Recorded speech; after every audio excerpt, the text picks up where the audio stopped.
एक और बड़ी खबर है, अच्छी खबर है। खबर चांद से आई है। चांद पर जिंदगी के सबूत।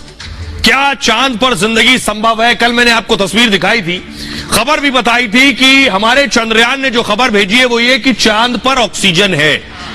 चांद पर ऑक्सीजन मिल गई। अब सभी के दिमाग में एक सवाल है कि ऑक्सीजन मिल गई तो क्या जिंदगी भी चांद पर मुमकिन है? क्योंकि जीवन जीने के लिए पहली जरूरत क्या है? वो है ऑक्सीजन। ऑक्सीजन रहेगी तो आप जिंदा रह सकते हैं। अगली तस्वीर दिखाइए। ये जो रोवर है यही चांद की सतह पर सब कुछ खोज रहा है। इसी ने ऑक्सीजन खोजी है, इसी ने 8 और चीजें खोजी हैं। अब अगली तस्वीर दिखाइए।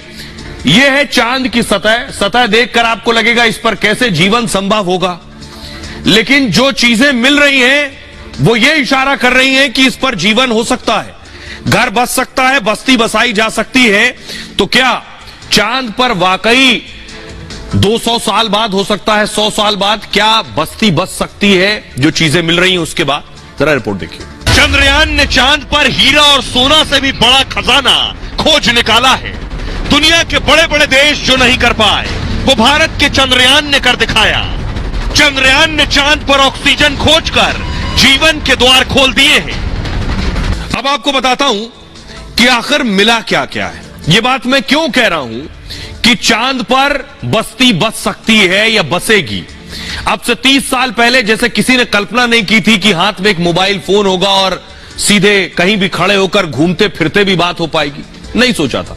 बहुत सी चीजें जो आज से शायद 50 साल पहले नहीं सोची गई थी वो आज हो गई हैं। इसलिए हो सकता है 100 साल बाद, 200 साल बाद यह भी संभव हो। विज्ञान जैसे जैसे आगे बढ़ेगा कुछ भी हो सकता है, कुछ भी ना नहीं हो सकता है कि ना कहा जाए जिसे। तो चांद के दक्षिणी ध्रुव पर चंद्रयान ने बड़ी खोज की है। हो सकता है ऐसे बिल्डिंग बनने लगे जैसे ये बनकर खड़ी हो रही है। हो सकता है ऑक्सीजन है, पानी भी मिल जाए तो पेड़ पौधे भी संभव हो। पेड़ पौधे होंगे तो खेती किसानी होगी, खेती किसानी होगी तो इंसान के जाने के बाद जैसे सांस ले सकेगा वैसे खाने का इंतजाम भी हो जाएगा। रोवर जो है, जो घूम रहा है चांद पर उसे ऑक्सीजन के सबूत मिले।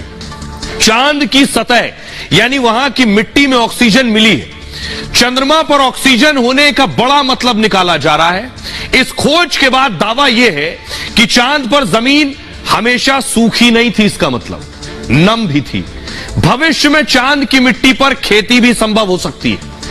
कुछ भी हो सकता है, किसी चीज पर ना नहीं कहा जा सकता। यानी चांद की जमीन को उपजाऊ भी बनाया जा सकता है। यह ऑक्सीजन उस रूप में नहीं है कि सांस ली जा सके, अभी हालत यह है। चांद पर ऑक्सीजन ऑक्साइड के फॉर्म में है। अब आप कहेंगे ऑक्साइड क्या है? मतलब किसी दूसरे तत्व के साथ मिली हुई चीज है, ऑक्सीजन अणु के रूप में। पता यह किया जा रहा है क्या ऑक्सीजन पानी के फॉर्म में भी है। पानी मतलब पानी का फॉर्मूला H2O यानी हाइड्रोजन और ऑक्सीजन दोनों है। अब यह ढूंढा जा रहा है क्या पानी के फॉर्म में है। यानी प्रज्ञान रोवर अब चांद पर ऑक्सीजन की खोज में जुटा है। अगर चांद पर हाइड्रोजन ढूंढ रहा है, अगर हाइड्रोजन मिल जाती है तो यह बहुत बड़ी खोज होगी। ऑक्सीजन मिल गई, अब हाइड्रोजन ढूंढ रहा है। हाइड्रोजन ऑक्सीजन को मिलाकर पानी बनाना संभव होगा। चांद पर पानी का मतलब होगा जीवन की पूरी पूरी संभावना। इसके बाद चांद पर बस्ती बनाने की कोशिश हो सकती है। चांद पर मिला पानी मशीनों को ठंडा करने के भी काम आएगा। चंद्रमा का पानी रॉकेट के ईंधन में भी इस्तेमाल होगा। इससे होगा क्या कि मान लीजिए कोई अंतरिक्ष कार्यक्रम शुरू किया गया, चांद पर कुछ गया है, पानी मिलने के बाद चांद पर मिशन की होड़ लग जाएगी, कुछ और अंतरिक्ष प्रोग्राम जाएंगे। क्यों? क्योंकि ये जो पानी है ये इसका इस्तेमाल रॉकेट के फ्यूल के लिए भी हो सकता है और बहुत सी चीजों के लिए हो सकता है। इंजन को कूल करने के लिए, ठंडा करने के लिए भी किया जा सकता है। अब मैं बुनियादी बातें बताने जा रहा हूं जो बहुत कम लोग जानते हैं, लेकिन जानना बहुत जरूरी है। जब चांद पर चंद्रयान चला गया तो हमें यह बेसिक जानकारी होनी चाहिए। यह सूरज आप देख रहे हैं और यह पृथ्वी है। सौर मंडल का सबसे बड़ा पिंड या तारा है सूरज। यह धरती से करीब, देखिए जरा, धरती से करीब 110 गुना बड़ा है। 110 गुना बड़ा है धरती से सूरज। यकीन मानिए, मतलब 13 लाख पृथ्वी सूर्य में समा सकती हैं। पृथ्वी 13 लाख पृथ्वी सूर्य में समा सकती है, इतना बड़ा है। सूर्य को आग का गोला या ऊर्जा का स्रोत भी कहते हैं, क्योंकि इसका तापमान कितना है? 5000 डिग्री सेल्सियस से ज्यादा है। अब इसके आगे की कहानी देखिए। ये देख रहे हैं पृथ्वी को, जो आप देख रहे हैं ये सूर्य का चक्कर लगा रही है।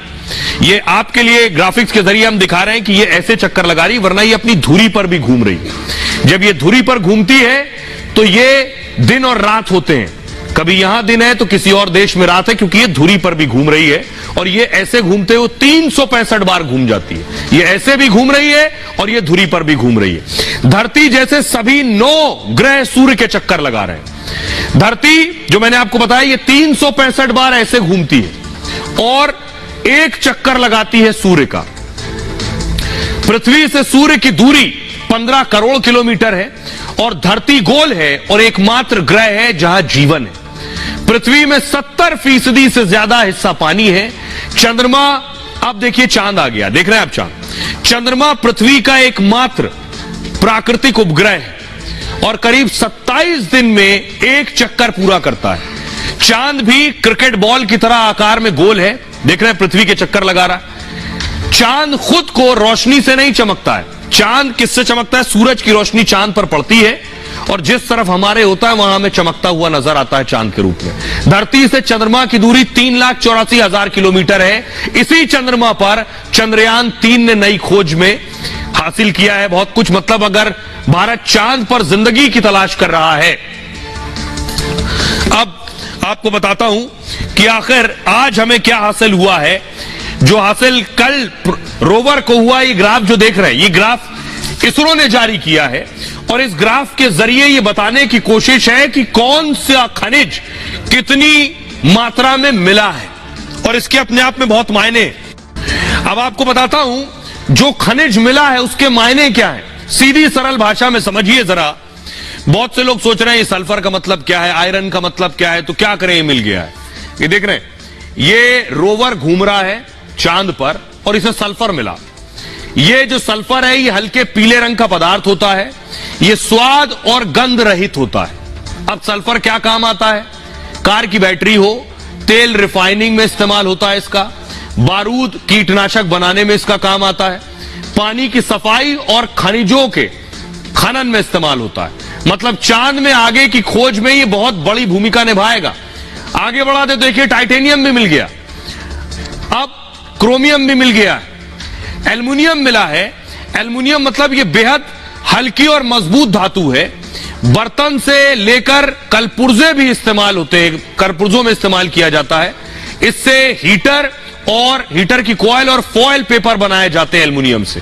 पेंट, गाड़ियों और खिड़कियों में भी इसका इस्तेमाल होता है। चांद पर इंसानी बस्ती बसाने में भी इसका काम आएगा। अब देखिए कैल्शियम भी मिल गया इसे। शरीर के लिए बेहद जरूरी पदार्थ है कैल्शियम। अब कैल्शियम जो मिला इसका क्या काम है? हड्डी और दांतों के लिए फायदेमंद है। दवा से लेकर खाद्य पदार्थ में इसका प्रयोग होता है। सीमेंट और कांच बनाने में भी इस्तेमाल होता है। कैल्शियम मिलना जिंदगी की संभावना बढ़ाने वाला है। आयरन भी मिल गया है चांद पर। पूरी पृथ्वी हर जीव में होता है आयरन। इंसान के खून में, मिट्टी में भी आयरन है। मजबूत ढांचा बनाने में भी इस्तेमाल होता है इसका। इससे कार, जहाज, विमान, रेल सब में इस्तेमाल होता है। इमारत से घर के सामान तक इससे बनते हैं। मतलब धरती जैसी संभावना चांद पर है। टाइटेनियम भी मिला।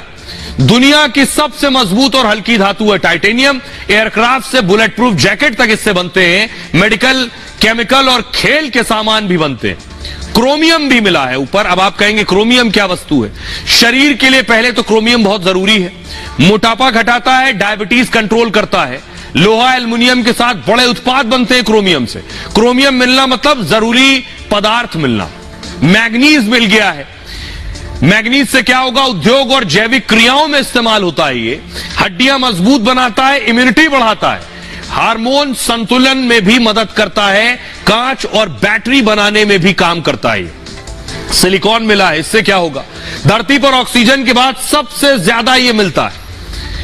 साबुन, शीशे से लेकर कंप्यूटर चिप्स तक इससे बनते हैं। कंस्ट्रक्शन और ऑटोमोबाइल इंडस्ट्री में भी काम आता है। मतलब धरती जैसी संभावना चांद में नजर आ रही है। ये बड़ी बात यह है, इस लिहाज से भी अगर आप इसे ऐसे समझिए कि जिस जगह पर चंद्रयान गया है दुनिया का कोई देश नहीं गया, यानी दक्षिणी ध्रुव पर ये सारी चीजें मिल रही हैं। कि चंद्रयान अभी वैसे बहुत सी जानकारियां देने वाला है, अभी काफी दिन बचे हैं। एक नई तस्वीर आई है, वो मैं आपको दिखाने जा रहा हूं। फुल स्क्रीन लीजिए। पहली तस्वीर आप देख रहे हैं, पहली बार आप इस लैंडर को देख रहे हैं। अब तक चंद्रयान पर लैंडर उतरने की कोई तस्वीर नहीं आई। इसरो ने यह तस्वीर जारी की है विक्रम लैंडर की। आप देख रहे हैं चांद की सतह पर लैंडर खड़ा हुआ है। इसकी तस्वीर किसने ली है? रोवर जो घूम रहा है चारों तरफ, उसने खड़े हुए लैंडर की तस्वीर ली है। चांद पर कहां खड़ा है, किस जगह पर लैंडर खड़ा है, ये वो तस्वीर आप देख रहे हैं। लैंडर खड़ा है और रोवर ने ये तस्वीर भेजी है।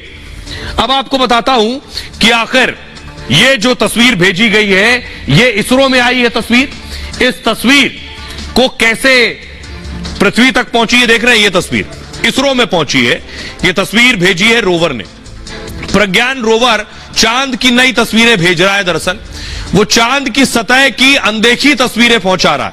रोवर ने विक्रम लैंडर की बेहद साफ तस्वीर भेजी है। लैंडर विक्रम चांद की सतह पर एक जगह खड़ा हुआ है, स्थिर है। इसमें विक्रम लैंडर के पैर साफ साफ नजर आ रहे हैं। उसमें लगे पेलोड यानी उपकरण भी दिखाई दे रहे हैं। इसरो ने इसे इमेज ऑफ द मिशन कहा है, मतलब चंद्रयान अभियान की यह सबसे खास तस्वीर है अब तक। प्रज्ञान ने विक्रम रोवर से कहा है स्माइल प्लीज, यानी जरा मुस्कुराइए। प्रज्ञान ये सब अपने खास कैमरों से कह रहा है और इसे प्रज्ञान रोवर की आंखें भी कहा जा रहा है। एक और तस्वीर देखिए, प्रज्ञान रोवर में दो हाईटेक दरअसल नेविगेशन कैमरे लगे हैं। वो तस्वीरें भेज रहे हैं। एक कैमरा बाईं तरफ लगा है, दूसरा दाईं तरफ लगा हुआ। ये दो कैमरे ही प्रज्ञान को आगे का रास्ता दिखाते हैं। प्रज्ञान इन कैमरों से तस्वीर खींचकर लैंडर को भेज देता है और लैंडर ये जानकारी इसरो को भेज देता है। कमांड सेंटर रोवर को आगे बढ़ने के संकेत देता है।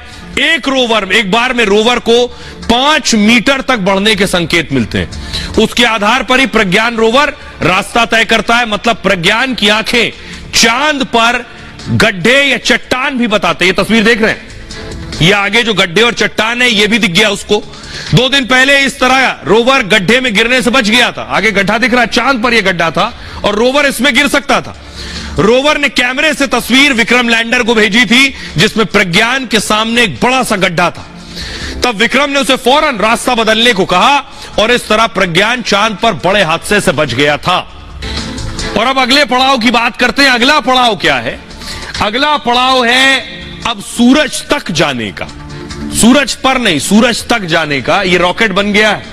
यह रॉकेट है PSLV, polar satellite launch vehicle. इस रॉकेट की तस्वीर आज जारी की है खुद इसरो ने। यह रॉकेट सूर्यान लेकर जा रहा है। सूरज तक ये रॉकेट लेकर जाएगा और यह है सूर्यान। इसको जरा फुल स्क्रीन लीजिए इस तस्वीर को। ये जो आपको नजर आ रहा है ऊपर, जिसपे आप देख रहे हैं गोल्डन फॉइल लगी हुई है, यह सूर्यान है। नीचे का जो हिस्सा आप देख रहे हैं, आप जब देखते हैं रॉकेट ऊपर जाता है तो रॉकेट के टॉप पर इस पूरे हिस्से को फिट कर दिया जाता है। रॉकेट देख रहे हैं आप, दोनों तरफ देखिए, उसके दोनों साइड भी आपको नजर आ रहे हैं। राइट और लेफ्ट देखिए कॉर्नर पर, ये जो दो साइड है ये दोनों बंद हो जाएंगे। ये दोनों पल्ले बंद हो जाएंगे। ये पूरा सूर्यान इसके अंदर आ जाएगा और ये रॉकेट के ऊपर लगा दिया जाएगा।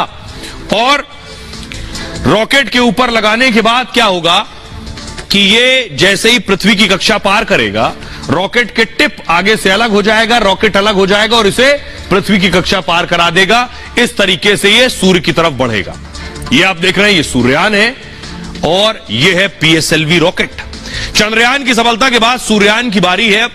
2 सितंबर को सूर्यान लॉन्च किया जाएगा। तस्वीर आज जारी की गई है। ये सूर्यान को लेकर रॉकेट लॉन्च पैड की ओर बढ़ेगा। ये रॉकेट मतलब आदित्य L1 की लॉन्चिंग की रिहर्सल हो गई है। वैज्ञानिकों ने लॉन्च से पहले रॉकेट की जांच की है। इसे इसरो के रॉकेट PSLV C-57 से छोड़ा जाएगा। PSLV C-57 भारत का सबसे भरोसेमंद रॉकेट है। यह रॉकेट सूर्यान को धरती की कक्षा के बाहर ले जाकर छोड़ देगा। जैसे चंद्रयान को रॉकेट धरती की कक्षा के बाहर ले जाकर छोड़ दिया था, उसी तरह यह इस सूर्यान को कक्षा के बाहर जाएगा और छोड़ देगा। इसे आंध्र प्रदेश के श्रीहरिकोटा सेंटर से छोड़ा जाएगा। श्रीहरिकोटा से ही चंद्रयान 3 को लॉन्च किया गया था।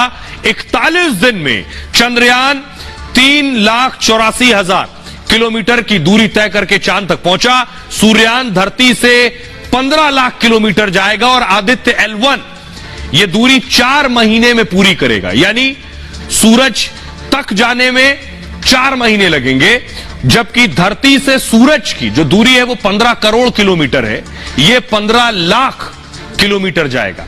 इसी जगह से मिशन में सूर्य का अध्ययन किया जाएगा। ये वो जगह है जहां गुरुत्वाकर्षण समान होगा और वहां जाकर ये रुक जाएगा। होगा क्या, गुरुत्वाकर्षण समान है धरती और सूर्य का, तो ये वहां पार्क्ड हो जाएगा जाकर। मिशन में सूर्ययान के साथ 7 पेलोड भी लगाए गए हैं। पेलोड का मतलब वैज्ञानिक उपकरण। यही उपकरण सूर्य के अध्ययन में काम आएंगे। अंतरिक्ष में आने वाली दिक्कतों पर भी अध्ययन करेंगे। मिशन सफल होने पर भारत दुनिया का तीसरा देश बनेगा जिसने अंतरिक्ष यान को धरती सूर्य के बीच स्थापित किया है।